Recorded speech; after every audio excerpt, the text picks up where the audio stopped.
Okay, good morning, everybody. Welcome to the Transportation Policy Committee for this Thursday, March 14th. I'm Representative Hornstein. Finance, sorry. I was in policy till midnight last night, and so I'm a little, yeah. Correct the record, the Transportation Finance Committee for this March 14th. And we have three bills on the agenda, and all of them relate to bonding. So this is going to be for informational purposes only, and all three of these bills will be added to our docket that we consider for recommendation to the bonding committee, the capital investment committee. So we'll take Representative Newton's bill first. More information, more Highway 10. We're hearing a lot about Highway 10, so and I know that you have Mr. Fisher back as well. So welcome to the committee, Representative Newton. Good morning, Mr. Chair, and thank you for hearing our bill. I'm looking around to see if Representative Mahoney is here. Yeah. Representative Mahoney will have an opportunity to further amplify his comments from yesterday. Welcome to the committee. Thank you, Mr. Chair. Perhaps Mr. Mahoney would like to introduce the bill. Mr. Chair, I'll move the bill. Okay, thank you. Or do we have a quorum? Mr. Chair, what this bill does is it expands to 3 lanes, Highway 10, from the Hanson Bridge, where we last widened the highway, to the Round Lake Boulevard area. It's a $30 million estimated budget. We have 2 bridges that are involved, 3 bridges that are involved. Those bridges have already been accommodated or set to accommodate 3 lanes. And I know this year that Highway 10 in that same area is going to be doing some repaving. So I don't anticipate that we're going to get the funding for it this year, but it's part of an ongoing project. So I think, is Mr. Fisher here? Yes, Doug. I'd like to have Mr. Fisher, the county engineer for Anoka County, to testify. Welcome back, Mr. Fisher. Good to see you as always. Thank you, Mr. Chair, members of the committee. My name is Doug Fisher. I'm the Anoka County highway engineer, and there is a handout that I just got here. Unfortunately, as it is with Highway 10, if there's a snowflake on the highway, things slow down quite a bit. So I apologize for rushing in here like I did. But Highway 10 in Coon Rapids, as Representative Newton stated, is a deficient highway. This is kind of the east end of the section we talked a little bit about yesterday. And taking a cue from yesterday, I won't have the big long PowerPoint presentation for you, Mr. Chair. The nice thing about this section of highway is over the years, as you see on the handout that's going around, between the city and the county and the state, we have already improved the interchanges. Most of the old interchanges could only have a 4-lane highway underneath, but the Hanson Boulevard, Main Street, Round Lake Boulevard, we have upgraded all of these at a considerable local expense to upgrade these interchanges so they can receive 6 or 8 lanes even of highway underneath. So the interchanges, for the most part, are all set for the expansion. We just need that expansion to occur. Again, if you're, I always like to kind of put this road in perspective. If you're a fan of Joe Souchere and the Garage Logicians on the radio, this is affectionately known to his crew as the Redneck Bottleneck. We don't like to perpetuate that stereotype, but that is the road we're talking about, and it will be one of those highways that will be on everybody's all the traffic forecasters notices. They always have to comment on this stretch of Highway 10. So again, we would support doing this, or MnDOT doing this. And again, unlike a lot of the other Adeline projects around the Beltway that have been done at very high expense because the interchanges are set for this, we think this can be done at a lower expense. And just like MnDOT's project proposed on 494 up in the northwest part of the metro, the Maple Grove, a managed shoulder where during peak hours the shoulder, we'd even feel that a managed shoulder on this could be another low-cost, effective way to add capacity during the peak hour at a lower than regular cost. And with that, Mr. Chairman, I'll close my comments. Thank you, Mr. Fisher. And Mr. Fisher, I appreciated your last comment because we actually just passed in the policy committee yesterday or the day before. It's all meshing together. I think the day before, the expanded min-pass authority for 35E. And I remember your slide from yesterday where you talked about Highway 10 being kind of the 35E of the northwest suburbs and the 35W of the south. So that was actually a pretty effective graphic. So Thank you. The idea of a managed lane is actually a very sound one, and appreciate your mentioning that. Members, do you have any questions of Mr. Fisher or Representative Newton? Yeah, Representative Dean. So just to be clear, the $30 million is for adding a lane, but you also said that a managed shoulder is a possibility as well, or am I conflating those two things into one? Mr. Fisher. Mr. Chairman, Representative Dean, that would be an option. We have had a discussion with the MnDOT Metro District staff about that. Right now, there's a 10-foot shoulder. You know, if that 10-foot shoulder could become a 14 or 16-foot managed lane with the proper electronics for lane on, off, you know, that could be. And again, instead of, you know, that would decrease the cost of adding a lane and a shoulder, just converting the existing shoulder into a managed lane, we feel would be a reasonable option, reasonable low-cost option. Okay, and we have Representative Bernardi, and just so everyone can prepare, Representative Mahoney after that. Representative Bernardi. I do want to. I didn't share this yesterday, and I do want to share it today, just to give perspective. And people are used to traveling on different roadways, but we do have a cabin out of town, and we can go Highway 10 or 94. And we always used to go Highway 10 a number of years ago, but we don't go that way anymore because it's less. Can you believe it? It's less congested going out at 94 than it is on 10. So I just wanted to share that it's really, the congestion has been growing immensely over the years. Mr. Chair, if I may interject just for a moment.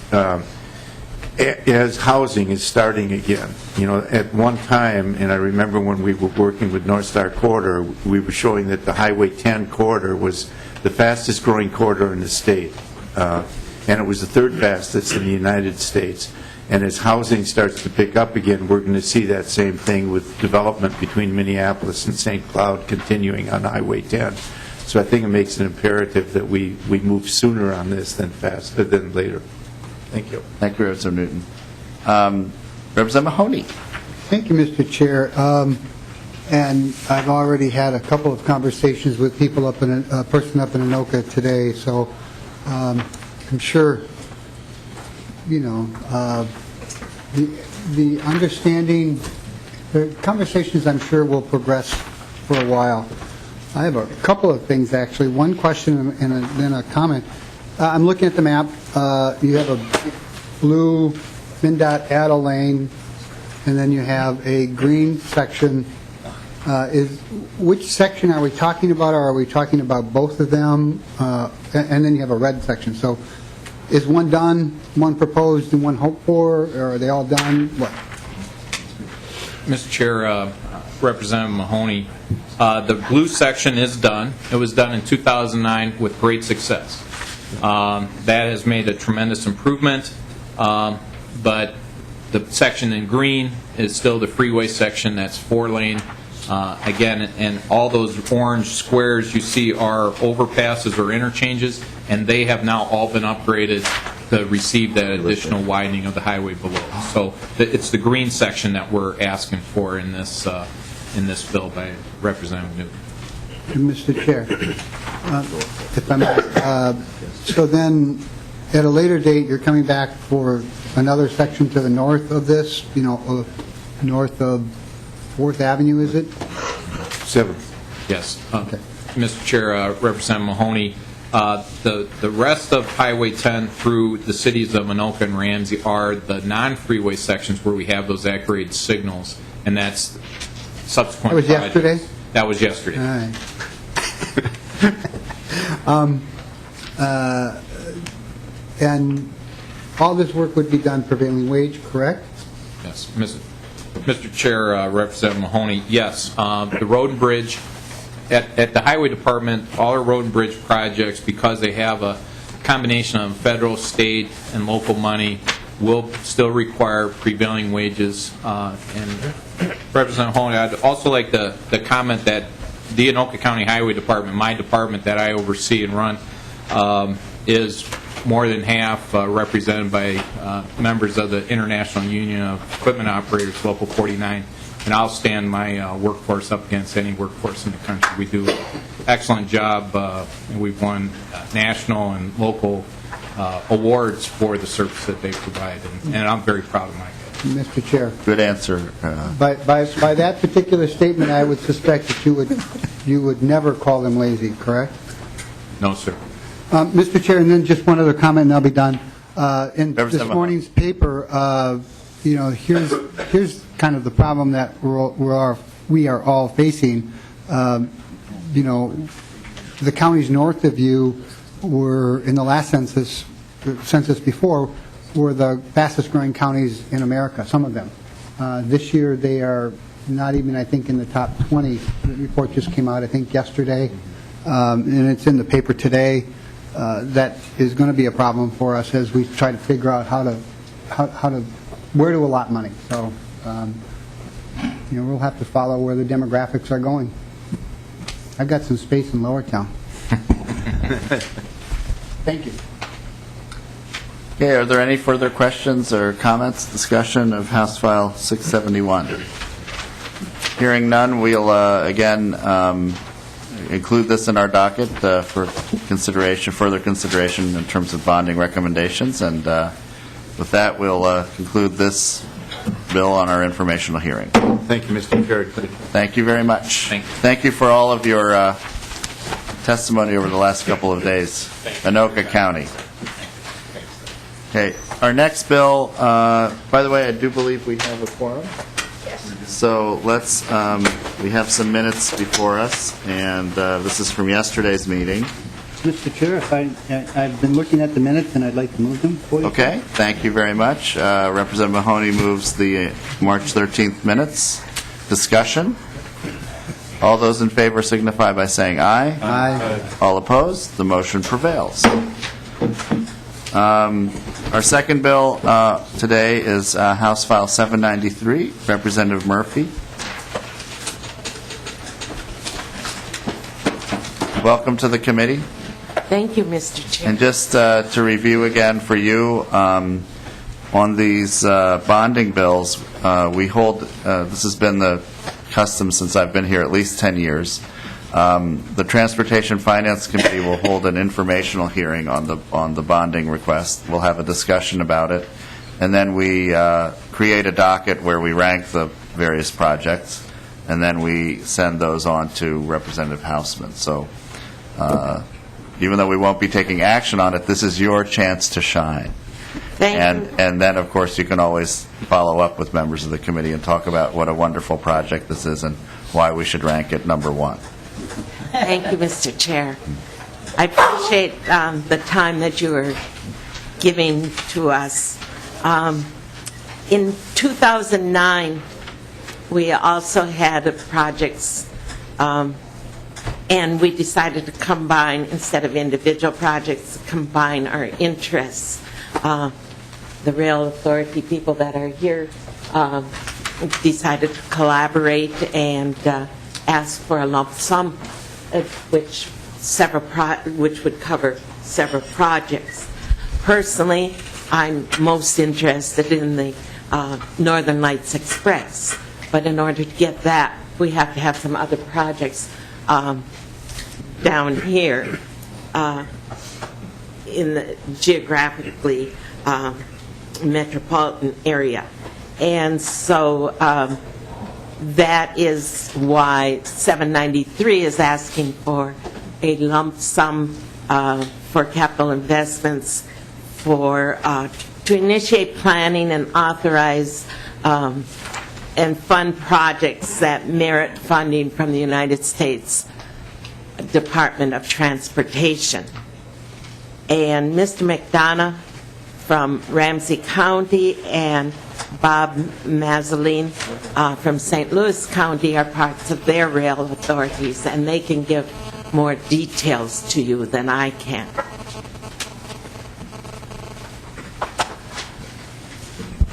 Thank you, Mr. Chair and committee members. I'm Jim McDonough, Ramsey County Commissioner, and I chair the Ramsey County Regional Rail Authority. And I also represent Ramsey County on the Minnesota Passenger Rail Forum.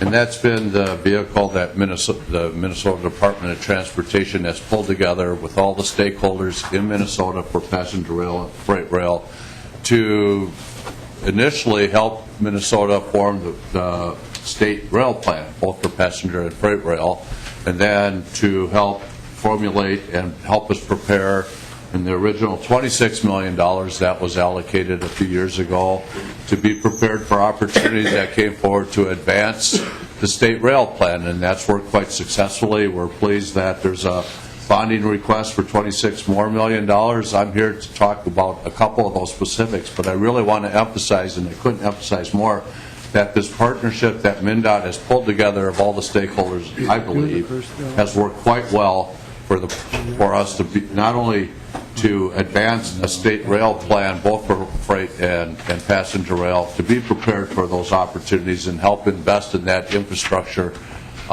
as we move forward here. And I do believe, I think MnDOT actually received an award for that format of pulling together the partners and stakeholders and helping not only bring through the state rail plan, but help allocate the dollars that came afterwards.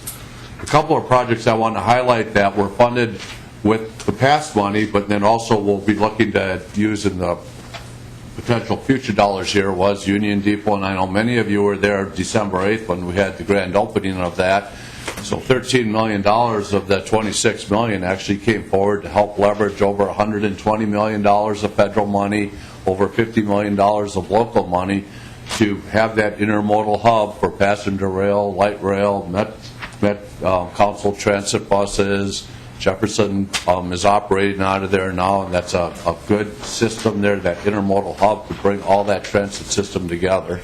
And so for $13 million in state bonding, we've leveraged over almost 10 times that in federal dollars, about over 5 times of that in local dollars, so I think that's a pretty good return on investment. And that was last money and to really help make that project go.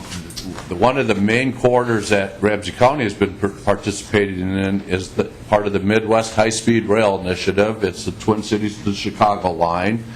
I can recall when there was some high-speed rail money a few years back in Chicago when Administrator Zabel was talking about being prepared to apply for that money, and he said in Minnesota or in the United States, high-speed rail, a lot of times it's not about how fast you go, but how often you don't go slow. And so in this corridor between Chicago and the Twin Cities, a lot of that investment is the incremental investment we can make, in particular in Minnesota between the Twin Cities and La Crosse. The at-grade crossings, the separation there, the signalization. So some of these bonding dollars can help in investments right now that benefit freight and passenger rail. 5% of the nation's freight travel in that corridor right now. I don't think a lot of people realize that. And that has a big impact on commerce in this state and in the nation. So Ramsey County has been very supportive of not only the process, but the investment that the state has been willing to make in rail, and we're supportive of the $26 million request. Thank you, Mr. Chair. I'll stand for any questions now or afterwards. Well, thank you, Commissioner McDonough, and I just wanted to personally thank you for your work, not only with CTIB and Ramsey County, but particularly on the Union Depot. I was fortunate enough to go to the ribbon cutting last December, and I don't know how many members have been down there, but it's a very impressive facility, and already in use. And I understand, more. The Amtrak will be coming through there. By the end of the year? What's the timeline? When is Amtrak going to be moving from the Transfer Avenue or Transfer Road station down to the Union Depot? Monday, we just had good news from a conference call with FRA dealing. The bureaucracies is sometimes very difficult. We would have hoped that they would be there by now, but early fourth quarter of this year, Amtrak should be operating there. We're ready for them now. It's difficult because 3 freights operate on that main line there, and so to be able to bring passenger rail into the Union Depot and get them back out by the early fourth quarter of this year, they'll be there. We're ready for them, and they're excited to be there. Hey. And we're working on a second trip with Yes. MnDOT. How did you know my next question? That study's advancing right now. The numbers look very good. Many of you don't know, in the summer, this is one of Amtrak's, the ridership for Amtrak is at all-time high system-wide. But on the Empire Builder, which is the line that comes through St. Paul, is at an all-time high. But just the segment from St. Paul to Chicago, in the summer, they actually add coaches in St. Paul when they stop to pick up riders because the ridership between St. Paul and Chicago is so high. So the numbers look really good. MnDOT is working with WisDOT, Wisconsin Department of Transportation, and Amtrak and FRA on the second daily trip right now. Okay, great. And do you know, Commissioner McDonough, when some kind of a decision or plan would be in place? Like, what would the timeline be if things were to move at the rate you would like them to? When would we? When do you think at the earliest? Mr. Kroll might know. Dan's much more up to speed on that study than I don't want to digress too much, but members, this is important, and we haven't talked much about passenger rail yet in the committee, and this whole Amtrak thing is intriguing to me. So, Mr. Kroll, welcome to the committee. Mr. Chair, members, my name is Dan Chrome. I'm Director of MnDOT's Passenger Rail Office. The work with Amtrak on a second builder train is progressing. We're hoping to have the results. We were hoping to have them by February, but working with the freight railroads, we've had to add in some additional capacity modeling work, which is pushing us back to the end of July, August. And from that, we'll have recommendation, cost estimates, ridership estimates on what it would take to add a second train. Okay, and so then of more interest perhaps to the committee, Mr. Kroll, what would the state expenditure be, or would there be state expenditure for that, and is that covered in House File 793? Mr. Chair, members, there is an estimate of what the engineering work would take to accommodate a second train. I think we put in $4 million out of that 26 for that work. Okay. In the recommendation. And that's not including the capital. We don't know if it'd be a turnkey operation, if Amtrak would supply the equipment or so on. That will come out of the recommendations in the study. So then last question that I have, maybe there's other, I see there's others, Mr. Petersburg.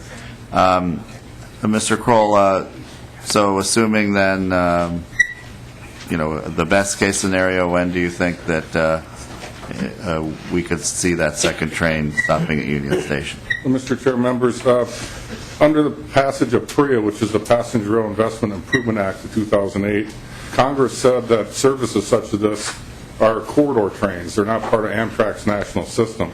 So any local cost would be local cost to supplement a fare box return for that. We do not have a funding source right now for operations, maintenance, contracting of services. So that would have to be addressed by the legislature before we could look at service. Idealistically, if we had funding in place, it could be in less than 2 years. But this, thank you for that. And then, so the sequence is the study results, then you come up with some numbers, financing numbers, then presumably come back to the legislature, maybe even some local entities, and a funding package is developed from there. Mr. Chair, correct. Okay. All right, thank you. So we have, actually, I understand Representative Earhart had a question, then Mr. Petersburg. Well, I have two, Mr. Chairman. I was wondering what happened to Leon Chin's that was in Depot down there. Is it still there? Or? A nice little restaurant down there. I haven't been there for a few years. Commissioner, you want to take that? What happened to Leon? I thought you were just in there. That's why I was asking you. No, when I was on the Met Council, I went there. Leon Chin's has moved on but expanded throughout the metropolitan area, but it's no longer in Crystal's. But there's a great Greek restaurant called Crystal's, which is full for lunch every day, and they're lined up. And I would encourage anybody, if they haven't been to the Union Depot, to go at lunch and enjoy a great Greek lunch down there. They have a great buffet at a very reasonable price. The Transportation Finance Committee neither endorses nor, I don't know, whatever the disclaimer is. Mr. Chair, I want you to know that it's not even in his district that he said that about it. Okay. Representative Petersburg. Wait, Mr. Chairman. Oh, one more, sorry. I wanted to ask, are you getting cooperation from Wisconsin on the type of things that you're trying to do here? I mean, there was a few moments there when Governor Walker was in charge, and I think he did away with all rail within sight, so. Mr. Chair, Representative, with the second daily train, we are working with Wisconsin DOT and the La Crosse Area Planning Agency is funding that as well. What Secretary Gottlieb of the Wisconsin DOT stated to us in a letter 2 years back was Wisconsin's going to stay focused on the existing passenger rail services that have served them well for 20 years, and that's the Hiawatha, the Milwaukee Twin Cities leg, and Empire Builder. They aren't engaged with us when we're looking at the high-speed services along the same corridor. Okay, thank you. Representative Petersburg. Thank you, Chairman, and this may show my little bit of my inexperience in regards to this particular area, but it seems like this bill is a fairly broad appropriation with not much specificity to it, which seems unusual compared to most of the bills that we have for bonding.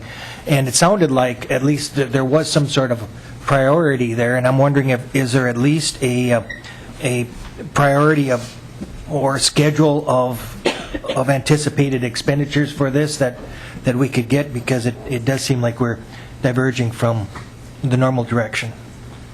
I had a feeling that Representative Hausman would want to comment on that. Representative Hausman, Chairman Hausman. Thank you, Mr. Chair. I was looking to see whether it was here because I was given a very specific one. I was given a 2-year, and it said the first year they would need $20 million, and then the remainder the second year, and there were very specifically all the projects listed in their dollar amount. So for some reason, I know that's available, but I don't know if somebody in the room has it, but it would seem to be a helpful one to distribute to the committee. Mr. Chair, Representative, the Passenger Rail Forum based their recommendation to the Commissioner for this bill on projects that the Department identified. Roughly, I have the list, roughly, and keep in mind that $26 million was a general appropriation that allowed us to be opportunistic and incremental. And what was intended when the $26 million was identified isn't how the funding actually shook out because of projects moving at different paces. Union Depot is a prime example of that. But what we're estimating for this is the Twin City to Milwaukee high-speed corridor, about $3 million for 13 to 14. Northern Lights Express, final design and engineering work, approximately $5 million. Rochester Zip Rail corridor, approximately $3 million. Second daily train to Chicago, approximately $5 million for the engineering, design, and construction. And excuse me, other corridor development system projects as we move into different environmental stages. We have different levels of work that's necessary. We estimated $4 million. So for 13 and 14, we're looking at 20, and then for 15 and 16, there's an additional $6 million for those projects. The issue is we need to have the funding identified before we can leverage any federal funding if it's available. And as an example, there will be I found out yesterday another round of Tiger applications, Tiger grant funds that these projects are eligible for. If you don't have matching funds, you can't apply for them. Thank you. We have a couple more questions. Mr. Crowell, if you can maybe provide that in writing to the committee, that would be helpful. I think that's what Representative Petersburg was getting to. The only man on this committee who has professionally rode the rails, Representative Beard's got the next question. Well, thank you, Mr. Chair. There were comments about our neighbors in Wisconsin I wanted to address, if I could. I am one of the legislative ambassadors or appointees to the Midwest Interstate Passenger Rail. It's a long phrase. The acronym is easier to say. I can't even keep the numbers straight. And I serve on there with our staff member, Mr. Crom. And so we get to rub shoulders with our Wisconsin friends. Before you get the impression the Republican governors are anti-rail, you should know that Mr. Walker also approved a $32 million expenditure to buy some more freight rail tracks in southern Wisconsin, and assisted, I think it was a transaction between Union Pacific and the Minnesota company in buying 60-some miles of track north of Eau Claire and Chippewa Falls in the sand country. They know where rail actually makes sense and has a fast impact on economic development, and they're not afraid to put their money there. I know we have the Mercy program, folks, and we should probably take a lesson from our Wisconsin friends. The high-speed rail is quite another deal. It's not even passenger rail. We're talking about expanding Amtrak conventional rail capacity to Chicago, a discussion that might merit some further probing, I think. But high-speed rail, the costs go up exponentially once you get above about 80 or 90 miles an hour, and that becomes the problem. 110 miles an hour, they go up by even more geometric factors. And I think it's only a prudent decision that some governors in the Midwest made when they said, you know, 90, 100, that's pretty good speed. We can probably afford that, but going over 110 and approaching 200, the dollars go up exponentially. The return on passenger savings and time go down very small increments. And so I think there's a lot more to be said about that other than just a broad political swipe at some people not liking trains, because there's a lot to like about trains, and they have their place. Having said that, may I ask Mr. McDonough just one question? Of course. We've got about $250 million tied up in the St. Paul Union Depot. It looks magnificent. It is quite an impressive structure. What is our plan for that end of St. Paul, and how many more buildings are we going to have to rebuild at that kind of expense before we start seeing something, or what do we want that to be other than a bus hub? Well, currently, Commissioner right now, McDonough. as I pointed out, Met Transit is using it as their hub. Yes. So there's over 300 buses there right now every single day. Jefferson is using it as their hub. Central Core will open up in July of 2014, and light rail will be there every single day. I don't recall how many stops in there every single day. And then as the transit system builds out, Riverview Corridor, Rush Lane Corridor, Gateway Corridor, that all will come into that. So this is a long-term investment. This is one of these 100-year investments for the community. It's also used every day for multitudes of events. It's a part of the community. It's used more than just a transit hub. It was intended to be more than just a transit hub. So it's one of these things that certainly, as it's opened up, it was been used since day one as a transit hub, and it's intended to grow as a transit hub. There's a multitude of things that have gone on since the day we made that investment. I think your committee last year was there, and I pointed out to you that, you know, right across the street, for sale, for lease on that building. That building is totally filled up and leased out and sold.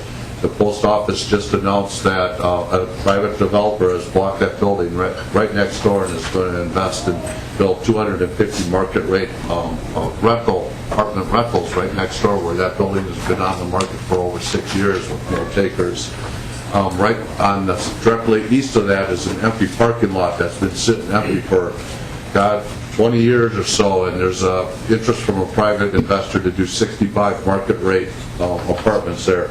So these public investments like this do stimulate that confidence in the private market, so there's that tangible thing. So these investments take time, there's patience, but I believe they're going to pay off. They're already paying off today, right now, and tomorrow, and next year, from a year from now, we'll see greater payoff, and a year from now, we'll see greater payoff.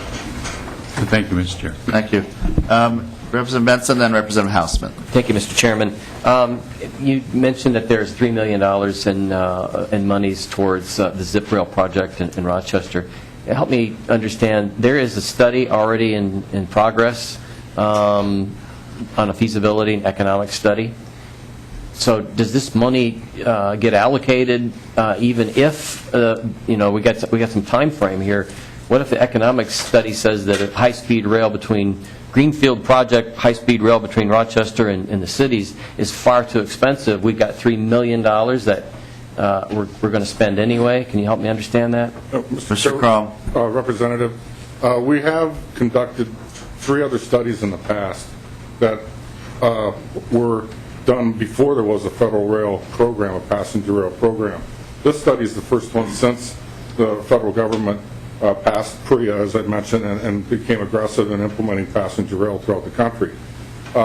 What we're doing right now is a feasibility study in terms of identifying alignments potential ridership, markets, and then connections and facilities along the corridor. That work should be done middle of next year, and we'll have a sense then of moving forward, and that's what the additional request is for, is to move in then to the Tier 1 preliminary environmental work that needs to take place. Representative Benson. Well, Mr. Chairman, but so it sounds to me like we're already presuming that it's going to be the green light to do that. I have some real problems with a bonding bill that assumes before we know, and this is a bonding bill potentially that could end up this year, and we won't even know until the end of next year or the middle of next year what that study is going to show. So I just think that as we make recommendations to the bonding bill out of this, that we at least consider some of these things. The process always has a no-build alternative in every corridor we're working on. And as I mentioned before, as we've been implementing the various parts of the adopted state rail plan, we've been trying to be incremental and opportunistic. And where one project goes a different direction than we may have intended in the plan, we have to be flexible to adjust to that. We're anticipating that it will prove to be feasible, and we will need those funds to leverage federal money to continue the development of the corridor. Before we get to the next question, I wanted to give a warm Transportation Finance Committee welcome to the 7th grade students at Dodge Middle School. So welcome. And just so you know, we're hearing a bill now about passenger rail. So, and we have been talking a little about the new Union Depot in downtown St. Paul, which is a very interesting place to visit if you have a chance. Representative Hausman, you're next on the list. I just wanted to follow up one more to Representative Beard's question. Representative McDonough might want to tell the committee when Amtrak will move to Union Depot. Thank you, Representative Hausman, and we did talk about that a little bit earlier. We just had a conference call earlier in the week with FRA and Amtrak and the freights, and we feel very confident after that call that early in the fourth quarter, that September timeline, we'll have Amtrak up and running. But it's been a difficult process. Getting FRA, 3 freight railroads aligned with Amtrak on making that one. But we're ready for them the day that we can get all those stars on. It will be this year. Thank you. And I have one final question. It relates a little bit to Representative Benson's question. And I see Mr. Ungaro is hiding back there. And I had a nice visit up in Duluth in December, and I had a tour of some of the transit infrastructure, and we went out actually to the county's road shed, or I don't know what the official title is, but I saw a lot of equipment there. But I was very impressed with what Duluth is doing to construct a multimodal station up there. Not quite as big and grand as the Union Station, but this is a place where potentially the NLX will come in, a lot of the Duluth Transit Authority buses, et cetera. Very good multimodal hub. And I've been really encouraging Rochester to take a look at doing something like that in anticipation of either the zip line, but even prior to that, hopefully some Amtrak service in Rochester heading to Chicago on existing corridor. Do you have, is there any thought that you're giving to, in this bill, House File 793, towards supporting some of this infrastructure in other parts of Minnesota that are anticipating rail, primarily Rochester? Has that been given thought? Because it seems like you've got to have a station like this in place in order to receive these trains. And there's really, even for buses, very little infrastructure in Rochester. So I don't know if that's come up. Is it just, am I the only one thinking of this? We had a good conversation, Representative Benson, about that. But any thought about a multimodal station in Rochester? Has that been on anyone's radar? Mr. Chair, as part of the rail plan, we have identified facilities that support are needed for each of the corridors. Facilities along the NLX, facilities in Rochester, the use of the facility in St. Paul. There's investments being made at Minneapolis Transportation Interchange as the West Metro station for service. looking at better utilization of some of the stations, potentially on the corridor to St. Cloud, along using North Star stations.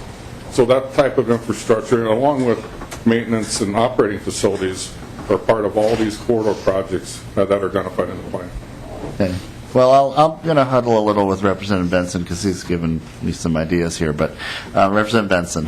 Thank you, Mr. Chairman. If I'm not mistaken, the federal government helped make a determination that the river route was the preferred route and the most efficient route and so on. So we've had little or no discussion regarding any Amtrak passenger rail that would come through Rochester for quite some time. My concern with putting all our eggs in one basket with zip rail that would run between the two is it doesn't account for any future potential for Amtrak between Chicago and the Rochester market.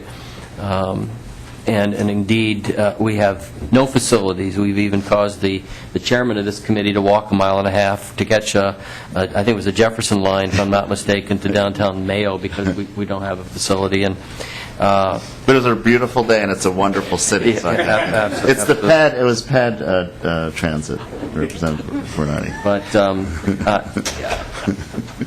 so my concern is we're plowing ahead with, we don't have a study that's completed. We're going to spend another $3 million. I would like to have just a whole lot more discussions around that and have a real comprehensive study that ties this all together, and that's my concern. Great. Commissioner McDonough. Mr. Chair, I just wanted to make one more comment, and it was really a follow-up to Representative Beard's comment about what's happening at Union Depot, and it doesn't get brought up a lot, but when Met Transit can bring over 300 buses to Union Depot, they can actually drive efficiencies in their system because they're not dropping off people on a corner anymore for transfers. They're taking them to an intermodal hub with amenities, and they have an option of more than just one bus that would come before at that corner to pick them up and take them somewhere. Now they've got an option of multiple places they can go. So Met Council can really take a look at their whole system and actually drive efficiencies within their whole bus system because they have an option with this intermodal hub. So there's these tail benefits that really help drive efficiencies in the system. We don't talk about that a lot, but it really is one of these bigger benefits when you invest in these intermodal hubs. I think that's why it's important, to the chair's point, as you take a look at throughout the system, that these intermodal hubs, whether it's in Duluth, St. Cloud, or Rochester, how critical they're going to be to the build-out of these systems. Thank you. That's great. I appreciate that comment. Okay.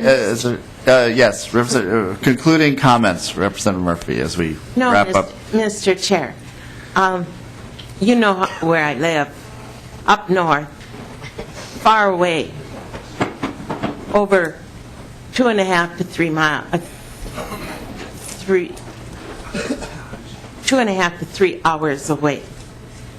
Mr. Mazzoline has come down to. Oh, okay. I didn't have his name on the list. Sorry about that.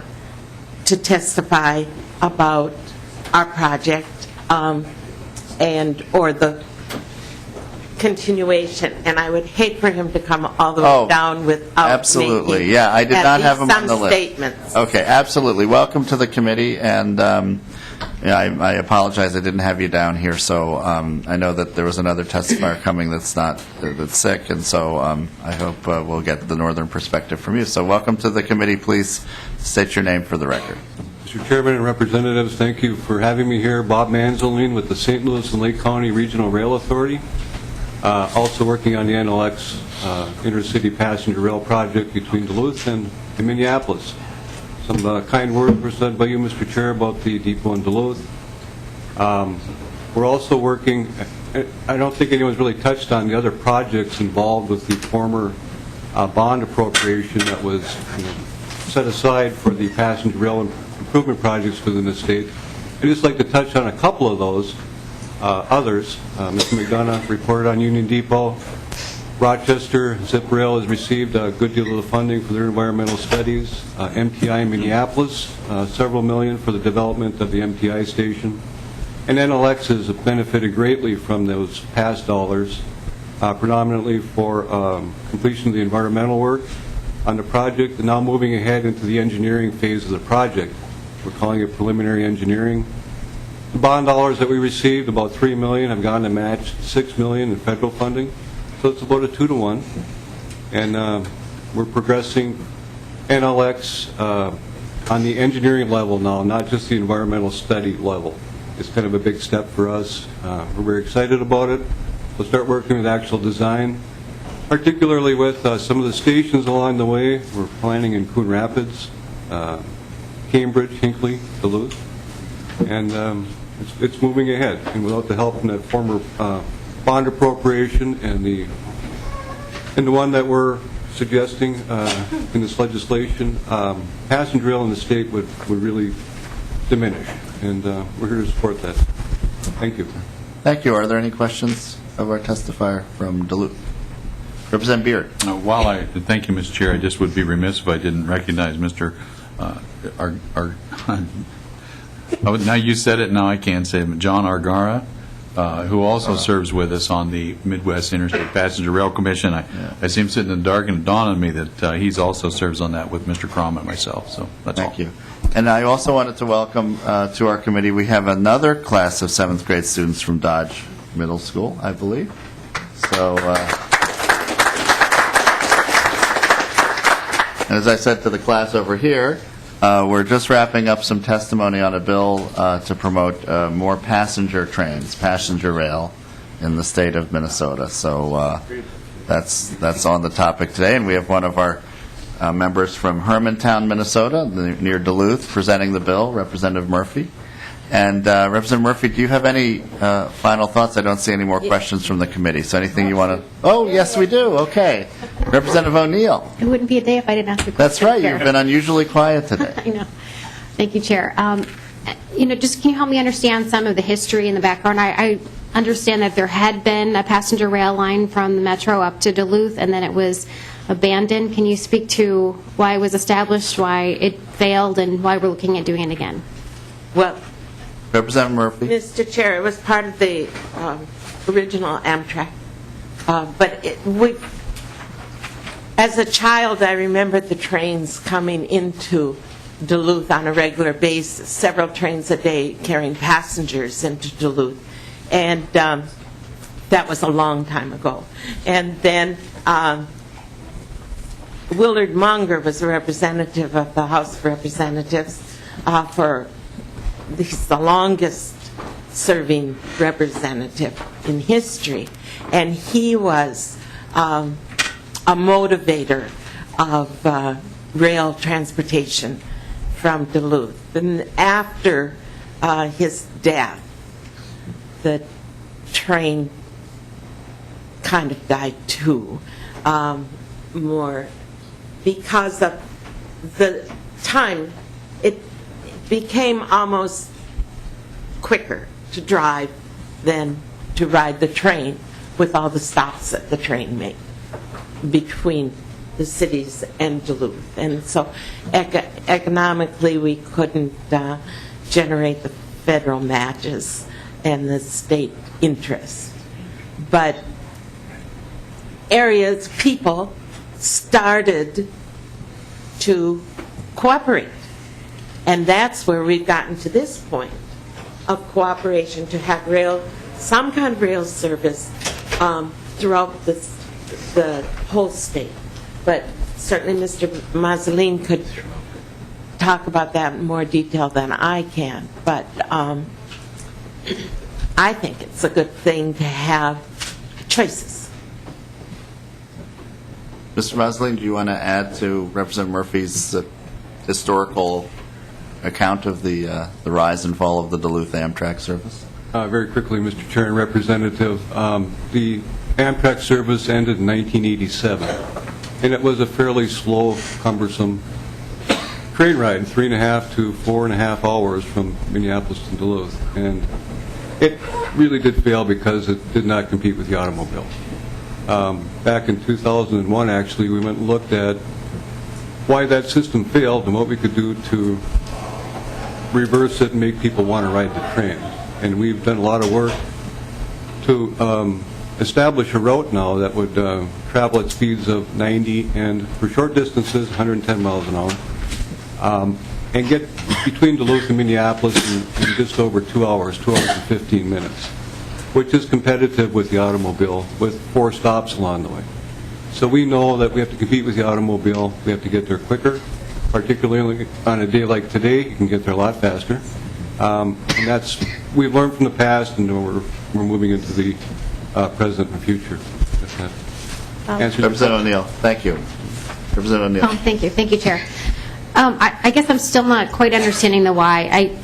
I live in Buffalo, and it took me 3 hours to drive in today. I get that on a day like today, if I was coming from Duluth, I'd probably want to get on the train because driving would be horrendous, probably be a 10-hour drive or something horrible. I don't know how long it took you, but it took me 3 hours to get in just from Buffalo, and I had to divert to try to get here.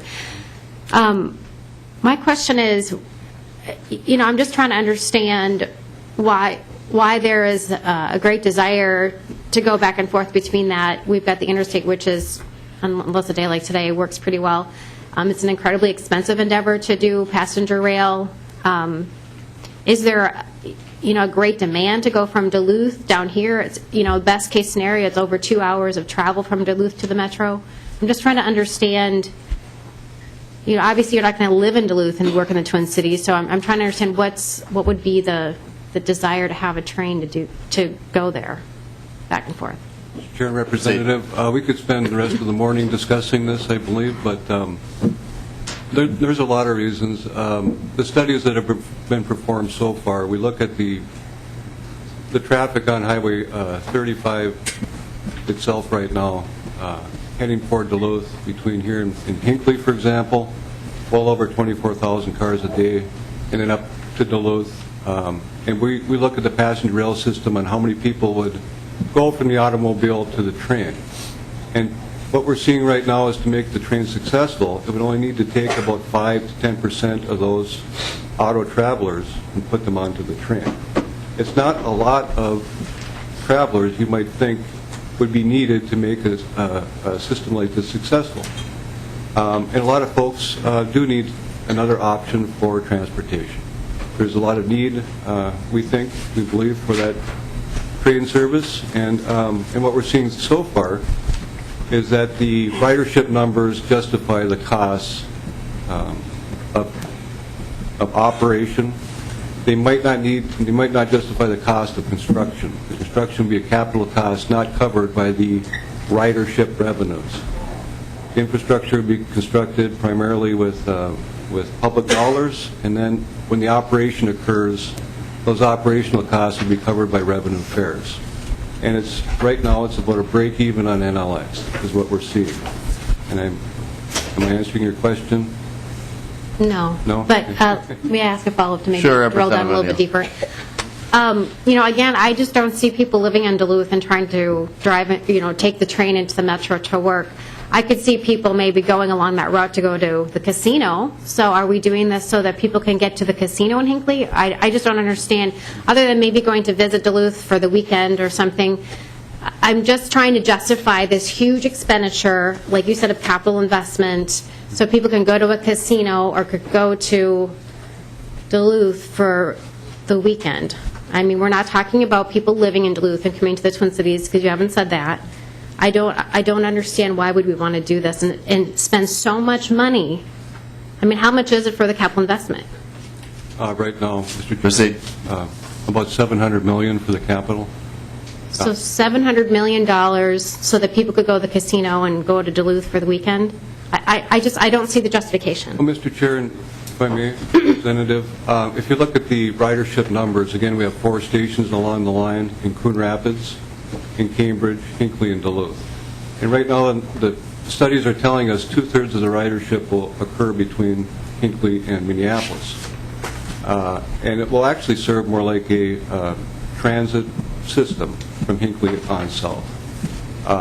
North to Duluth, though, using the existing track, 90-mile-per-hour service, the cost for constructing that segment isn't as costly as the southerly portion of the line. And the numbers, again, we're not looking at, we're looking at how much ridership will we take off the highway and put on the train. And our numbers are very low. Again, it's in the 5 to 10% range. Will that many people riding on the highway today select or elect to use the train. And we're right now finding out the numbers are good, and we think they will. It's only 1 out of 10 cars. Would you rather take the train or would you rather drive? And it's saying, yes, they would. You know, One final question, Representative O'Neill. Final, thank you, Chair. You know, I had our research do a little number crunching for me because I love to look at the numbers, and the amount riding, 5% was pretty much if you look at the overall ridership in totality of everything of the system in the metro is about 5%, looked like was transit to me, but maybe I looked at it wrong, but I just say this 5 to 10% is a pretty high number. That's a pretty high bar. But my last question is, to me it sounds like the major attraction here is going to the casino. I mean, that's what's in Hinckley. So is the Mille Lacs Band of Ojibwe considering partnering with the state of Minnesota, a private-public partnership, so they can have a rail line up to their casino? Mr. Chair, Representative, we are working with the casino right now to look at a new station in the casino area. But I think you need to know, we're getting more detail about what we've learned. And in Duluth, there's over 1 million visitors every year going to the city of Duluth for vacation and whatever. The Tourism Bureau has come up with those numbers.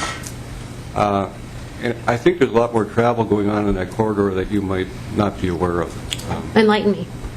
Visitorship in Duluth, the casino, Hinckley area is almost like putting a population center of 500,000 right along that corridor. So yes, there will be a lot of folks visiting the casino. The line will serve as a commuter. The folks in Cambridge are very excited about this project. There's been overwhelming support in Cambridge for their transit into Minneapolis. It's been supported along the way. The numbers are justifying themselves, and we're moving ahead. And do you have those numbers? I can get those for you. Thank you. I'd like those. We'll take 2 more questions and comments. Representative Hausman, and we'll give... Thank you, Mr. Chair. I think it is Representative Dean the important last. to talk about demographic changes. And we know that in greater Minnesota, the population is aging. Absolutely. And that is a population that's looking for transportation alternatives in a way that they haven't before. It is that is a measurable change in the state.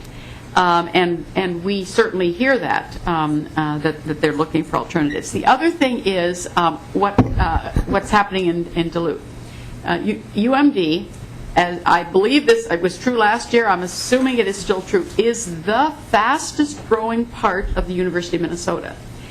That demographic is also changing. I think we may have talked about this the other day. I forget what committee I'm in when we talk about this, but we used to think of the car as freedom, and this new generation thinks of it as the opposite, as not having a car as freedom, and they do look at walking and biking and public mass transit and intercity passenger rail as desirable, and so that growing population, both from those who are aging and those who are going to college, they are going to change the kind of infrastructure we have to invest in.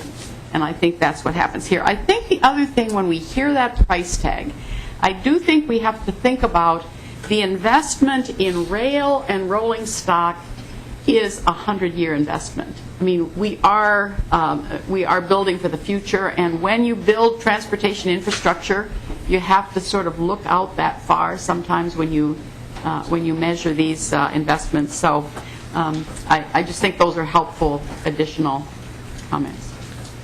And Mr. Chair, to add on to Representative Murphy. To add on to what Representative Hausman was saying, it's not just the University of Minnesota that's growing, it's College of St. Scholastica that's growing, it's Lake Superior College that's also growing, and getting students from the Twin City area that could use the train going north. And we don't expect that the train would stop at Duluth, because as Mr. Maslin said, he represents St. Louis County and Lake County Rail Authority. And my county, my portion of Lake County is Two Harbors and the area before you get to Two Harbors. But I think that's an important thing in that they, too, and the Iron Range communities are thinking about how this could benefit people opening the door to coming north further at some point in time, maybe in the third 100 years. We have two more, and then I would like to wrap up the hearing.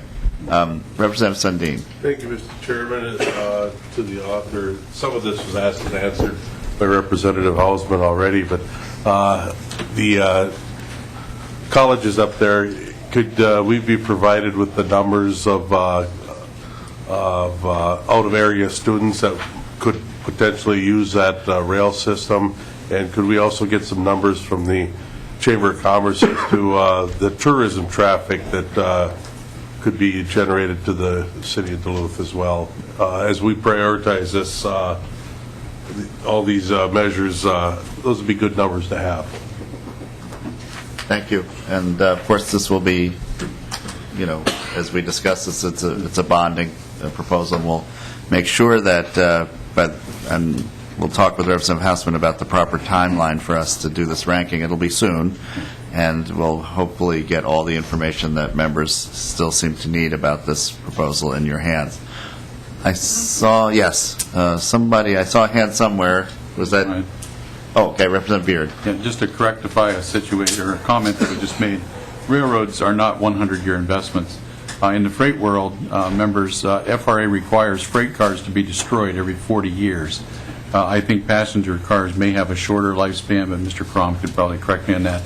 Members, the investment to get it up and running is the initial investment, and then you constantly have to renew and rebuild, especially when you get above 110 miles an hour into Class 5 and Class 6 track.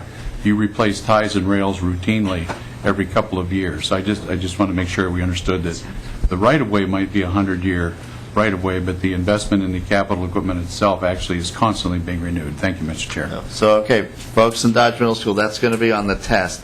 How often do you need to replace a rail car? So that's, you just want to pay attention. A lot of these things on the test, so hope you're paying attention. Just kidding. Looking at the teacher, right? I wanted to thank the committee. This was a great discussion.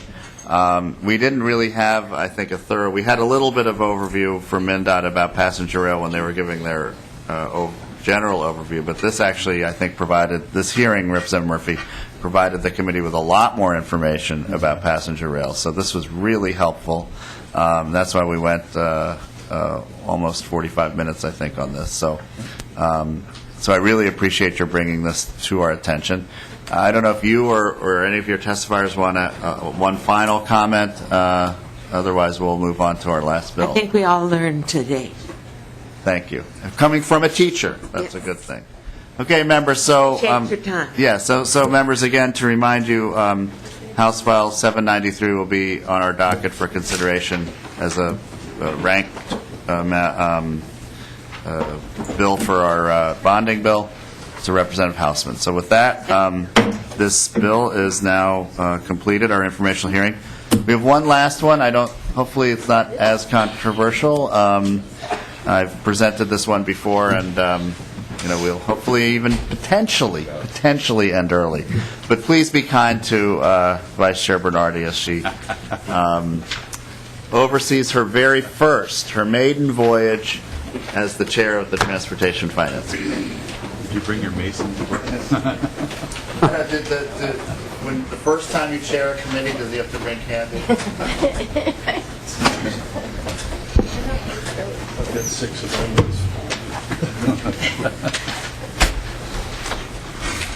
Mark, we're just going to go at the casino run. Is it Sandy? Oh, it would be $750 million for a casino run. Well, welcome, Chair Hornstein, to the Transportation Finance Committee. We'd like to give you a warm welcome.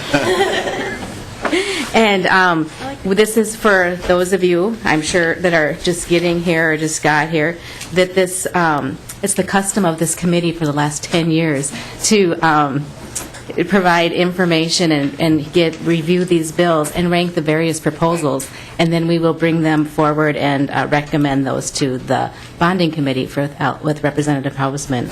So Representative Hornstein, as you know, it's good to follow up with members after the committee to make sure yours ranks the top. Yeah. And this is your time to shine now, Mr.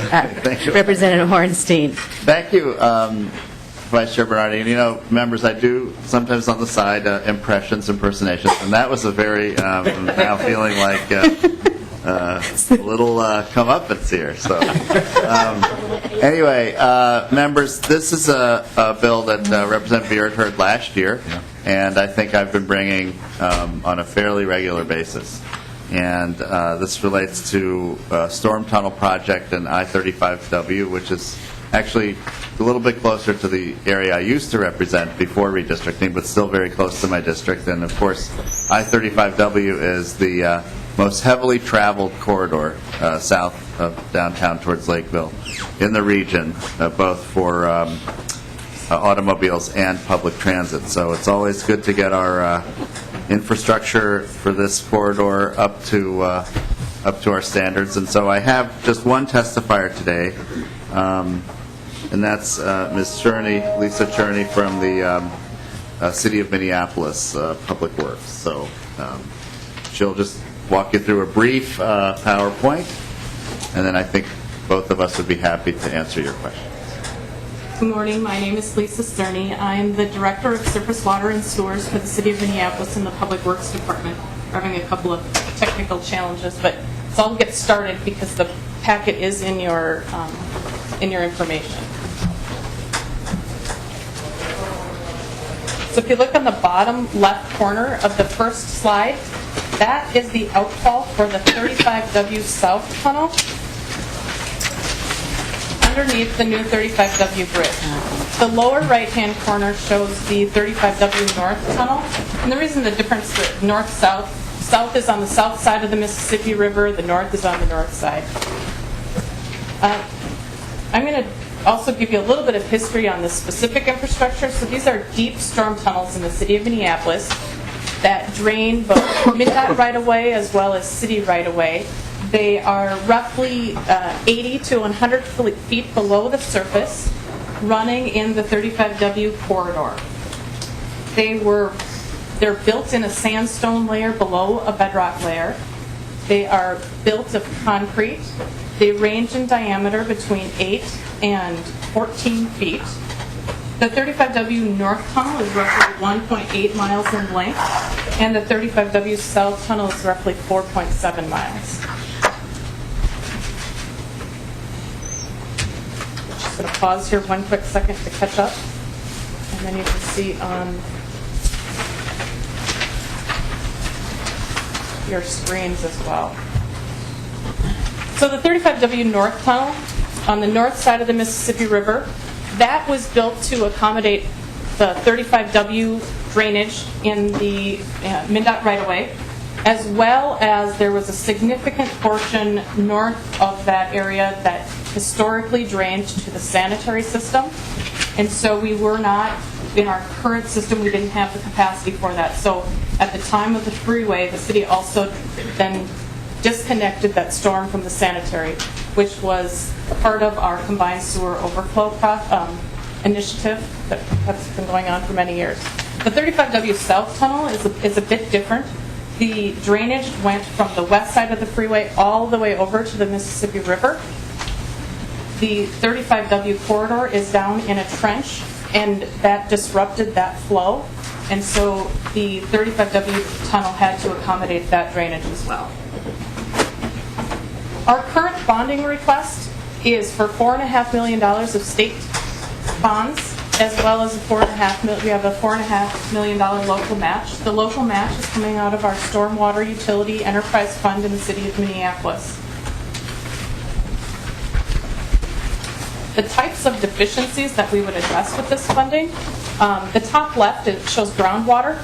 Again, because you're down that far below the earth, there is oftentimes groundwater, and so when there are holes or cracks in the tunnel, groundwater is coming into the tunnel. choosing the path of least resistance. And with it, oftentimes, because it's built in the sandstone layer, it's bringing sand. And therefore, it's creating voids behind the tunnel, which, when the tunnel pressurizes, it no longer has that pressure to keep it, the outside forces to keep it together. Another type is a longitudinal crack. So that's the linear length of a tunnel. What happens if you get too many of those, or if they're in the right place, again, when the tunnel pressurizes, that top portion of the tunnel can lift up and again allow a significant amount of sand to come in, creating larger voids. The bottom left is actually one of the voids that's on top of a tunnel. So you can obviously see that there's a fair amount of sand that's come out of from around those tunnels. There's holes, and then there's liner failures. So those are the types of defects that we have. What would we do? First of all, you got to get the sand, the sediment out of the tunnel. So that's a first step. Then you go in there and you fill, and sometimes you have to take off the entire top liner and reconnect it to the existing. You have to rebuild that tunnel. Sometimes you can go in there and you can put material on the outside of the tunnel to fill those voids. But you have to fill the cracks, fill the voids, seal them, and do some grouting. Our request is so that we can manage this condition before it becomes a larger safety issue. The City of Minneapolis does still need to continue to remove water from our sanitary system, and we need a place to put it. That place to put it is our stormwater system. The stormwater system needs to be in good condition, and the combined sewer overflow permit requires that.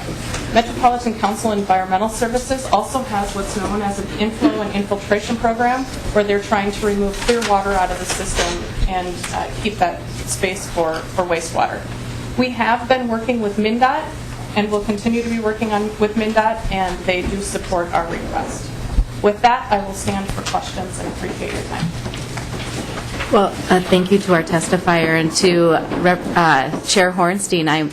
My family, when we go through these bridges, we see if we can hold our breath. And I now realize that we probably do need to hold our breath if we don't make these upgrades and repairs. So it'll be a different kind of holding our breath now. But I wanted to know, we have a question from our esteemed Chair Earhart. Thank you, Madam Chair. I'm going to switch subjects on you since you're an expert in sewers. I have been reading in the newspaper that the sanitary system under Minneapolis is in terrible shape as well. Can you comment on that? Which is even more important to me than the stormwater. I can comment in general. Much of the sanitary, the big lines through the City of Minneapolis are actually Met Council interceptors, and that is what carries the regional flow to the treatment plant in St. Paul. But are they in terrible condition? Much of our infrastructure is of a significant age, and it does need to be maintained and repaired and monitored. And we have been continuing to do that on our Madam Chair, you don't have anything to do with that. Or just for the day you're talking about stormwater, I understand that. For the corridor because of transportation. But in general, do you also monitor your area of expertise, also monitor the sanitary sewers? Ms. Cerny. Yes, my area is for the City of Minneapolis. Yes. Is responsible for both the storm system as well as the sanitary system, yes. Thank you. Okay, Representative Petersburg. Thank you, Chair, and thank you, Representative Hornstein, for this. A question in regards to just overall, the stormwater, is that all water that just comes from Highway 35, or is that surrounding area as well? And do we have the percentage of Minneapolis and St. Paul and others that are using it as, or whatever town it is, their fair share of the cost of this? Yes, we do have a breakout of the split. On the 35W South Tunnel, there is approximately 15% of the drainage is MnDOT right-of-way, and the remainder is the City of Minneapolis. The 35W North Tunnel is...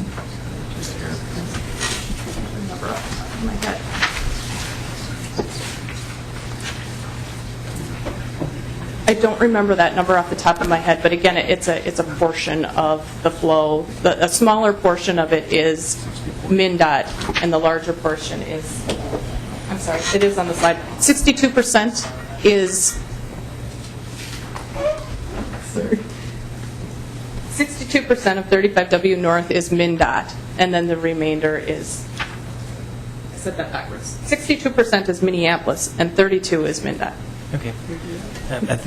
Representative Petersburg? Thank you, and I was just thinking about the void, and I know that there's some sand down in Winona that we probably use for the void, so. Representative Beard? Thank you. No comment. Madam Chair, Mr. Petersburg asked one of my most important questions, but maybe to Ms. Cherney. The bonding request, then, is that a rough approximation about the split between Minneapolis and MnDOT's responsibility for this tunnel? Because this is a very important tunnel for 35W. Ms. Cerny? The original construction back in the 60s, at that time, an agreement was signed between the City of Minneapolis and MnDOT. The City of Minneapolis, based on that agreement, has the responsibility for the operations and maintenance of the tunnel. And therefore, the request is a City of Minneapolis request, and the match is a City of Minneapolis dollars. Madam Chair, thank you for the clarification and for the committee's edification. This is one of the least glamorous bonding requests you'll ever get. There will be no ribbon cutting and no pictures being taken whenever this project is done. But for the safety and security of Interstate 35, this is an important one for us to consider. Thank you. Any other questions by members? Representative Petersburg? Thank you. Just a quick question. My understanding would be that this could be done without disrupting 35 at all, correct? This all be done internally and so forth? Ms. Cerny? That is correct. The way that we repair and maintain the tunnels is through access shafts, drop shafts, manholes. They're very large, they're very deep, but so you take your material up and down through those, and yes, so no vehicular movement would be impacted. Looks like that concludes our members' questions. Is there anyone in the audience that would like to testify for or against this bill? Okay, well, Representative Hornstein, do you have any concluding remarks? No, thank you very much, members, and I'll have another 35W related bill later for you, not today. But I appreciate the attention, and also thanks to Ms. Cherney, and hopefully you'll consider this one as well. Well, thank you, Representative Hornstein and Ms. Cerny. That concludes our informational hearing on House File 378. We will hold it over for ranking and bring that forward to the Bonding Committee and Chair Hausman. Thank you. Thank you, Madam Chair and members. And with that, we are adjourned.